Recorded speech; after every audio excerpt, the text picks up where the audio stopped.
नमस्कार, स्वागत है आप सभी का कार्यक्रम ग्रह नक्षत्र और आप में। इस कार्यक्रम के माध्यम से प्रतिदिन हम लेकर आते हैं आपकी सभी समस्याओं के ज्योतिषीय समाधान। आपको बताते हैं ज्योतिष विज्ञान से जुड़ी कुछ विशेष जानकारी, आपका दैनिक राशिफल, वो उपाय जिनसे आप अपने दिन को सुखमय बना सकते हैं। कार्यक्रम को आगे बढ़ाते हुए सबसे पहले आपको बताते हैं क्या कहते हैं आज आपके सितारे, जिसे बताने के लिए हमारे साथ कार्यक्रम में उपस्थित हैं आचार्य राजेश जी। आचार्य जी, स्वागत है आपका हमारे कार्यक्रम में। नमस्कार। आज दिनांक 6 दिसंबर और दिन है रविवार। आइए जानते हैं आपका दैनिक राशिफल, साथ ही साथ जानेंगे वो उपाय जिनसे हम अपने दिन को शुभ और सफल बना सकते हैं। मित्रों, हम शुरुआत करेंगे आपके दैनिक राशिफल की। पहली राशि है मेष। मेष राशि वाले व्यक्तियों के लिए आज चंद्रमा और मंगल दोनों ग्रहों का षडाष्टक योग है। वैसे तो दिन आपका अच्छा ही व्यतीत होगा, परंतु जब आपकी राशि के स्वामी से षडाष्टक योग बन जाता है तो ऐसे समय में वाहन चलाने में थोड़ी सी सावधानी बरतनी चाहिए। साथ ही जिस क्षेत्र की आप यात्रा कर रहे हैं वहाँ का प्लान पहले से तैयार होना चाहिए, अन्यथा यात्राएं अधूरी छूट जाती हैं।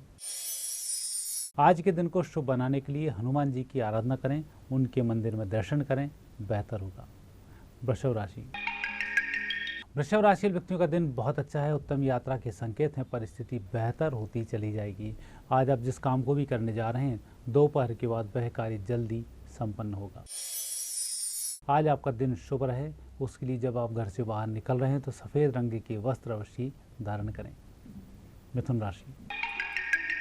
मिथुन राशि व्यक्तियों का दिन बहुत अच्छा है, लोगों से आपको मिलना भी होगा और आपको अपने काम भी करने होंगे। ऐसे समय में थोड़ी सी आवश्यकता है मानसिक रूप से आप स्वस्थ बने रहें। भोजन समय पर लें, खाना पीना आपका ठीक रहेगा, बेहतर होगा, नुकसान की संभावनाएं बिल्कुल नहीं है। आज आपका दिन अच्छा हो उसके लिए आप ओम का उच्चारण करके थोड़ा सा ध्यान करें, इसके बाद घर से बाहर जाएं, सफलताएं तो मिलेंगी ही। कर्क राशि। कर्क राशि व्यक्तियों को मेहनत से परिस्थितियों पर नियंत्रण पाना ही होगा। आज आपको अपनी तरफ से ही प्रयास करने होंगे, संकल्प भी लेना होगा, तब जाकर कहीं सफलताओं की प्राप्ति होगी। आज के दिन को शुभ बनाने के लिए भगवान शिव जी की आराधना करनी होगी। सिंह राशि। सिंह राशि वाले व्यक्तियों का दिन अच्छा है, आपका भाग्य भी बढ़ रहा है। वैसे जिन लोगों को आपने काम सौंपे हुए हैं, आप अपने अधीनस्थ कर्मचारी या अपनी उम्र से छोटे व्यक्तियों को जो काम सौंपे हैं उस पर थोड़ी सी अपनी निगाह बनाए रखें। उनकी गलती से आपका काम पेंडिंग हो सकता है और आज आपको नुकसान भी हो सकता है। आज के दिन को अच्छा बनाने के लिए घर से जो भोजन लेकर जा रहे हैं उसका आप दान करें, बेहतर होगा। कन्या राशि व्यक्तियों का दिन बहुत अच्छा है, भाग्य को बढ़ाने वाला और आपके माध्यम से दूसरे व्यक्तियों के कार्य संपन्न कराने वाला है। कुल मिलाकर आज आप अपने काम तो दोपहर तक ही कर डालेंगे और उसके बाद मित्रों का सहयोग करना होगा, आपके माध्यम से दूसरे व्यक्ति को फायदा होगा। आपका दिन बहुत अच्छा रहे, दूसरों के लिए आप लकी साबित हों, उसके लिए आप अपने मस्तिष्क पर लाल रंग का तिलक धारण करें। तुला राशि। तुला राशि व्यक्तियों का तो समय बहुत अच्छा है। आज घर परिवार की और बाहर की दोनों तरह की समस्याएं आपके सामने होंगी और उसका निराकरण बखूबी कर डालेंगे। आज आपकी याददाश्त में भी वृद्धि होगी और कार्य की शैली में भी बहुत कुछ परिवर्तन होगा और यह परिवर्तन शुभ रहेगा। तुला राशि व्यक्तियों की आज दिन कुछ खास है, कुछ परिवर्तन की संभावनाएं बन रही हैं। ऐसे समय में बुजुर्गों के आशीर्वाद की आवश्यकता है, आशीर्वाद लेकर ही घर से बाहर निकलें। वृश्चिक राशि। वृश्चिक राशि व्यक्तियों को आज तनाव मुक्त रहना चाहिए, नुकसान की संभावनाएं नहीं है, लेकिन काम थोड़ा सा धीमा है। जिन लोगों के भरोसे काम कर रहे थे वह भी बिल्कुल सही हैं, लेकिन आपको उन पर अनावश्यक रूप से गुस्सा अधिक आएगा, उस पर आपको नियंत्रण रखना होगा। काम आपका कोई नहीं बिगड़ेगा। आज आपका दिन बहुत अच्छा रहे, उसके लिए आप जूते और मोजे दोनों पहनकर ही आप घर से बाहर निकलें, स्लीपर पहनकर आप घर से बाहर आज नहीं जाएं। धनु राशि। धनु राशि व्यक्तियों के लिए दिन अच्छा रहेगा, परिस्थितियां बेहतर होंगी, लेकिन यह सब होगा दोपहर के बाद। दोपहर तक समय थोड़ा सा आलस्य भरा हो सकता है, कहीं बैठकर यूं ही दोपहर तक का समय व्यतीत करना होगा और दोपहर के बाद आपके हाथ में काम होगा। आप लगातार 2 दिन तक व्यस्त बने रहेंगे। आज के दिन का अच्छा उपयोग आप कर सके तो पहले भोजन करके ही घर से निकलें, भूखे पेट आज नहीं जाएं। मकर राशि। मकर राशि वाले व्यक्तियों की शुरुआत तो बहुत अच्छी है, लेकिन उतना अच्छा अंत नहीं होगा। आज आपको कहीं ना कहीं दोपहर के बाद दूसरों के भरोसे रहना होगा, तब जाकर कहीं आपके कार्य संपन्न होंगे।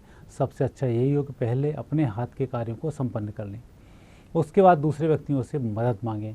मदद भी मिलेगी, कार्य भी संपन्न होंगे। आज आपका दिन अच्छा व्यतीत हो, उसके लिए सफ़ेद रंग के वस्त्र लाभकारी सिद्ध होंगे। कुंभ राशि, आज की सबसे अच्छी राशि होगी कुंभ राशि। कहीं कोई परेशानी नहीं है, धन भी प्राप्त होगा, काम भी आपका चलेगा, मित्रों की मदद भी मिलेगी और प्रसन्नता भी बनी रहेगी। सिर्फ इतना जरूर है कि सायंकाल खर्चीली हो सकती है कि जो काम आपका संपन्न हो रहा है उसके लिए मिठाई आपको बांटनी पड़ जाए। कुंभ राशि वाले व्यक्तियों का आज दिन अच्छा रहे, उसके लिए जब आप घर से बाहर निकलें तो अपने घर के ही भगवान को प्रणाम करके निकलें, सफलता अच्छी मिलेंगी। मीन राशि, मीन राशि वाले व्यक्तियों का आज दिन वैसे तो अच्छा चल रहा है, धन आगमन के योग भी बन रहे हैं, लेकिन दोपहर के बाद व्यक्तिगत कार्य संपन्न नहीं होंगे। इसलिए जो भी काम करना है व्यक्तिगत कार्य दोपहर से पहले करें। इसके बाद दूसरे व्यक्तियों को सहयोग देना होगा, उन्हें आपके माध्यम से अच्छे लाभ की प्राप्ति होगी। मीन राशि वाले व्यक्तियों को आज अच्छा दिन गुजारने के लिए मछलियों को दाना डालना चाहिए। आचार्य जी, आप कार्यक्रम में आए इसके लिए आपका बहुत बहुत धन्यवाद। धन्यवाद। दर्शकों, कार्यक्रम में समय हो चला एक छोटे से ब्रेक का।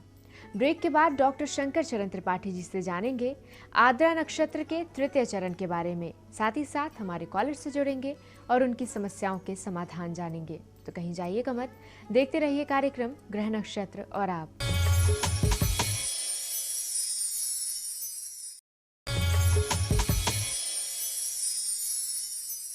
ब्रेक के बाद एक बार फिर से आप सभी का स्वागत है कार्यक्रम ग्रह नक्षत्र और आप में।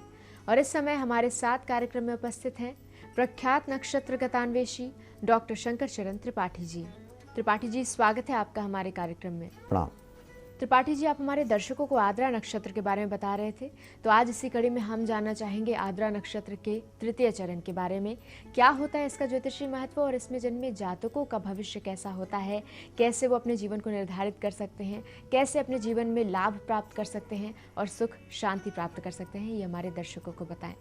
प्रकट चार पद धर्म के, all the religions have all the 4 legs। हर धर्म के जैसे 4 चरण होते हैं, वैसे नक्षत्र किंग होते हुए अपने धर्म के 4 चरणों में आद्रा नक्षत्र, पहले चरण में बृहस्पति, दूसरे चरण में शनि, तीसरे चरण में फिर शनि और चौथे चरण में फिर बृहस्पति। इस नक्षत्र में जन्म लेने वाला जातक, इस तृतीय चरण में जन्म लेने वाला जातक अपने कार्यों की प्रवृत्ति इतनी सूक्ष्म रखता है कि अंधेरे की तलाश रखता है। यदा ब्रह्मा विवाहोयम मातुला चरणादक, ब्रह्मांड नायिका त्रिपुल सुंदरी जिस समय देवाधिदेव महादेव के साथ भांवरें कर रही थी, उस समय तीसरी भांवर में उनके पैरों के दृश्य को देखकर वहां पर उपस्थित 33 करोड़ देवताओं में ब्रह्मा ने अपनी कुदृष्टि उनके पैरों पर रखने के कारण देवाधिदेव महादेव ने 5 सिरों में से 2 का तत्काल शिरच्छेदन किया था और तब से ब्रह्मा 3 सिर का है। अर्थात इस सिद्ध है कि आयु जहां ब्रह्मा को 120 वर्ष की 4 युगों की प्राप्त हुई, वहां 5 के प्रमाण में 2 सिर काटकर 3 की ही स्थिति बनाया। अर्थात तृतीय चरण में जन्म लेने वाला जातक अपने कुमार्ग में स्थित कदमों को रखने के कारण अपनी आयु कदाचित छीन कर लेता है, ऐसा प्रमाणों से जाना जाता है। दर्शकों, इस विशेष जानकारी के बाद अब समय है हमारे कॉलर से जुड़ने का। आइए जानते हैं हमारे आज के दिन के पहले कॉलर कौन हैं। नमस्कार गुरु जी, हम मोनू कुमार नालंदा बिहार से बोल रहे हैं। मेरा जन्म तिथि है 5/11/1995। सुबह का 10। मेरा प्रश्न ये है कि मेरा एडमिशन इंजीनियरिंग बीटेक में हुआ था सत्र 2015 में, तो वहाँ जाने के बाद मेरा माइंड ही काम करना बंद कर दिया और मुझको छोड़ के चले आना पड़ा। मैं जान सकता हूँ ऐसा क्यों हुआ और मेरा भविष्य कैसा रहेगा गुरु जी, कृपया करके मुझे बताएं, बहुत प्रॉब्लम है। धनु मीन रेवती शनि द्वादश से दोस्त, क्या शुभ नाम बनाया मोनू जी। और द्वादश शनि चंद्रमा से चतुर्थ चंद्रमा अच्छा नहीं माना जाता। चंद्रमा मनस्यो कारकः मनसो जाता चंद्रमा, यानी चंद्रमा को मन का कारक तो कहा गया है, लेकिन देह में स्थित जल में जो 90% जल है आपके शरीर में, ये भी चंद्रमा है। चंद्रमा से द्वादश शनि हो।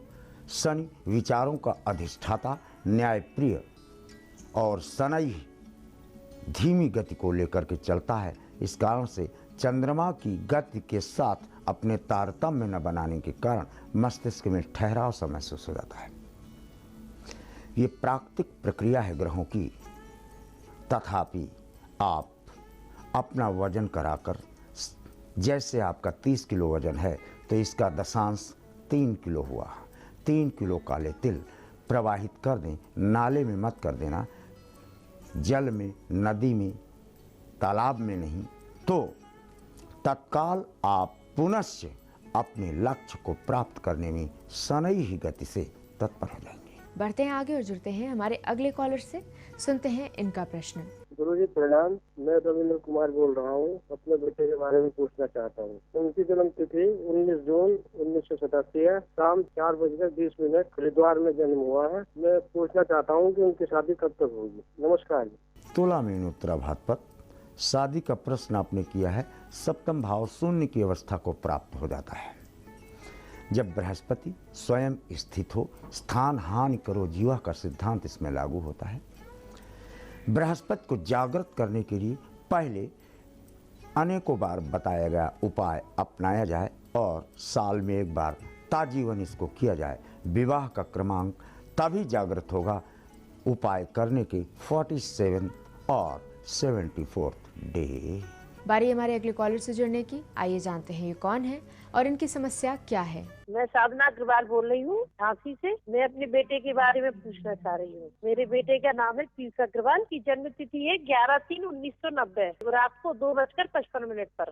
उसने 3 साल पहले बीटेक कर लिया। MBA की उसकी पहली साल है। उसकी जॉब कब लगेगी ये पूछना चाह रही हूँ। धानु कन्या उत्तरा फाल्गुन 7 तो 2007 तो अब आएगा नहीं, लेकिन 7 की संख्या कौन से ईयर में आएगी? 2016। 16 में 7 की संख्या है, यानी 7 जुलाई जो 2016। यहाँ इनके पदस्थ होने का क्रमांक स्पष्ट प्रमाणों से परिलक्षित होता हुआ पाया जाता है। यहाँ पर एक बार फिर से समय हो चला है एक छोटे से ब्रेक का। ब्रेक के बाद जुड़ेंगे और भी कॉलर्स से और उनकी समस्याओं के समाधान जानेंगे। तो कहीं जाइएगा मत, जुड़े रहिए हमारे साथ कार्यक्रम ग्रह नक्षत्र और आप में।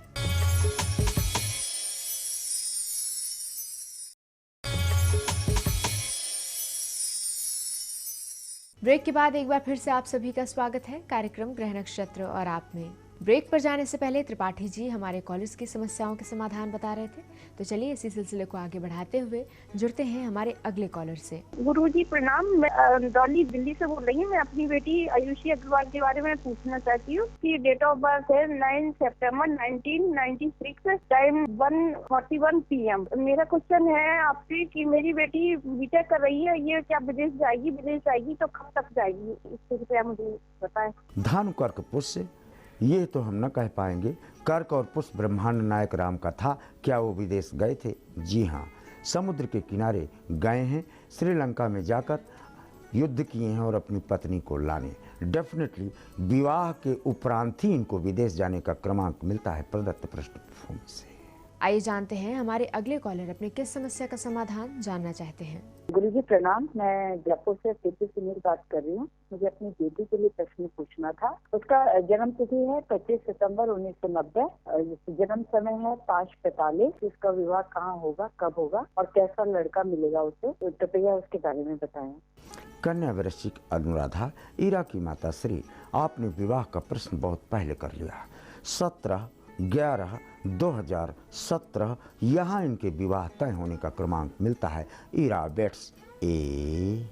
सुनते हैं हमारे अगले कॉलर की समस्या के बारे में। नाम मैं नरेश प्रसाद सीतामढ़ी बिहार से बोल रहा हूँ। मेरी उम्र 40 वर्ष है और मेरा दुकानदारी व्यवसाय चलता नहीं है। 8 साल से मेरा दुकानदारी चल रहा है। मेरा हिम्मत एकदम काम नहीं करता है, दिमाग कहीं काम करता नहीं, एकदम दुकान छोड़ के मैं भागता हूँ, मन कहीं लगता नहीं मेरा। कमाई एकदम बंद हो गया है मेरा, बिल्कुल 1 रुपया कमाई है, 50 रुपया खर्चा है और गाँठ से झगड़ा हो जाता है मेरा। मैं क्या करूँ गुरुजी, मेरा कुछ उपाय बताया जाए। नरेश प्रसाद जी, कुंडली आपकी है नहीं, लगभग 40 आपने बोला है, इसको भी मैं आधार नहीं ले सकता। जब सूर्योदय काल का ज्योतिष विज्ञान यहाँ तक बताता है कि 6:15 पर 3 सेकंड 2 पल 1 काष्ठ और 1 तन पर सूर्य का उदय होगा, यानी इसकी गणना निमि तक होती है। फिर आपके 40 वर्ष लगभग कह देने पर मैं अपने वाक्य को झूठा साबित नहीं होने दूंगा। जल्दी से अपने वस्त्र देखो, सफ़ेद कपड़ा आपने पहन रखा है, मेरी शक्ल आप देख रहे हो कि मैं भी एक ऐसा कुर्ता पहन रखा हूँ।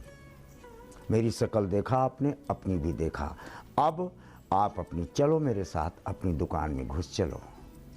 दुकान में मैं आपकी घुसता हूँ, ये पहला कदम मैंने आपकी नाली पे रखा। नाली के बाद में ये दुकान है। दुकान में पहले नंबर में मुझे खंभा दिखता है, ऊपर देखता हूँ तो बीम्स है। आपने अपनी दुकान में सारा का सारा सामान उत्तर और पूर्व के कोने में लगाते हैं। जीवन भर दरिद्रता अभिशप्त रूप में आप व्यतीत करेंगे। ये सामान उठाकर आप दक्षिण और दक्षिण पश्चिम, दक्षिण पूर्व के कोने पर रख दें, फिर पसीना पहुँचते गुजर जाएंगे आप। इतने ग्राहक आपके दरवाजे और कार्यस्थल पर दिखाई पड़ेंगे। बारी है हमारे अगले कॉलर से जुड़ने की। आइए जानते हैं ये कौन है और इनका प्रश्न क्या है। मैं नैना बोल रही हूँ। मेरी डेट ऑफ बर्थ है 22/6/93 और समय है 2:45 दोपहर और जन्म स्थान है प्रतापगढ़। ये हम अपनी शादी के बारे में पूछना चाहते हैं कि मेरी शादी कब तक होगी। देखी कठिन सेव चाप विसूरती। फिर आपको यह बार बार चिंता होगी कि विवाह आखिर कहाँ और किससे और कैसे होगा, कैसे जीवन यापन होगा। आपको एक बहुत बड़ा उपाय तपश्चर्या के माध्यम से करना पड़ेगा। आप काशी व्रत कर ले, संकल्प कर ले कि मैं साल में एक बार काशी जरूर जाऊंगी, चाहे मुझे पैदल ही क्यों न जाना पड़े। आप काशी जाएंगे, लौट कर आएंगे। जो समय और जो आपको तारीख मिलेगी वैसे अभी आपके विवाह में एग्जैक्ट 8 महीना न्यूनतम, 17 महीना अधिकतम बचते हैं आपको दुल्हन बनने में। आइए जानते हैं हमारे अगले कॉलर अपने किस प्रश्न का उत्तर जानना चाहते हैं। गुरुजी प्रणाम। मैं राजकुमार हिमाचल प्रदेश से बोल रहा हूँ, हमीरपुर से। मैं अपने बेटे भानु ठाकुर के बारे में पूछना चाहता हूँ। इसकी जन्म तिथि 1/8/1996, जन्म समय सुबह 5:42। गुरुजी मुझे कृपया इसकी पढ़ाई के बारे में बताएं कि इसकी पढ़ाई आगे है या खत्म हो चुकी है। गुरुजी बिल्कुल ये पढ़ाई नहीं करता है तो बहुत परेशान होती। पढ़ाई खत्म है तो इसको कॉलेज से हटा लें। कैसे पढ़ेगा ये? अध्ययन में पवित्रता और श्रेष्ठ आचरण, ये 2 पहले आवश्यकताएं हैं जिससे मस्तिष्क की शुद्धि और संकेंद्रण की अवस्थाएं प्राप्त होती हैं। अध्ययन विद्या धारण करना सबके बस की बात नहीं होती है। व्यक्ति करोड़पति, अरबपति और धनपति तो हो सकता है, लेकिन विद्यावान और ज्ञानवान हो जाए बिना पवित्रता और तपश्चर्या और संघर्ष के, ऐसा प्रमाणों से देखा नहीं जाता है। बाकी आपकी इच्छा, आपका सामाजिक प्रश्न अस्वीकार करने की स्थिति में मैं नहीं हूँ। ग्रही स्थिति के अनुसार आगे पढ़ाई ये तभी करेगा जब आप इसे ये कह दें कि कृपया नकारात्मक सोच से बाहर आ जाएं। समय है हमारे आज के दिन के आखिरी कॉलर से जुड़ने का। आइए जानते हैं ये कौन है और इनकी समस्या क्या है। गुरुजी प्रणाम। मैं शिखा बोल रही हूँ, रांची झारखंड से। मेरी डेट ऑफ बर्थ है मेरा 4 मार्च 1993, सुबह के 12:49। मेरा जन्म स्थान है पलामू। मैं अपने करियर के बारे में जानना चाहती हूँ, मेरे को सरकारी नौकरी कब तक लगेगी। वृश्चिक, मिथुन, आद्रा। अभी मैं आद्रा नक्षत्र में बोल रहा था।